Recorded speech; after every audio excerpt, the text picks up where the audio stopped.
কি করছো হে সুন্দর যুবক? ভালো কন্টেন্ট দেখে ভালো কিছু শিখতে চাচ্ছি। এটা স্কিপ করো না।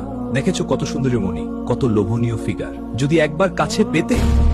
এই রিলসের চেয়েও আরো মজার কিছু দেখছো না কেন? ওয়েবসাইটে যাও, অসংখ্য সুন্দরী নারীরা তোমাকে আরো মজা দেবে। না, এসব আমাকে গুনাহগার বানিয়ে দেবে। তারা কিন্তু অনেক আকর্ষণীয় এবং একদম খোলামেলা। আর তুমি তো একাই আছো, কেউ তো দেখে ফেলছে না। আল্লাহ তো দেখছেন। এই পাপ আমি করতে পারবো না। যৌবন বয়সে একটু আত্ম দেখলে কিছু হবে না। এই সমাজের সব বয়সের মানুষই নিয়মিত দেখে। দেখার পরে না হয় তওবা করে নিলে। আমাকে ধোঁকা দিয়েও কোনো লাভ হবে না। বারবার এমন তওবা করা তো তামাশা ছাড়া কিছুই না। তুই চলে যা। তোদের সমাজের দিকে তাকিয়ে দেখ, সবখানে আমি পাপের জাল বুনে দিয়েছি। তুই কোন পাপ থেকে নিজেকে বাঁচাবি?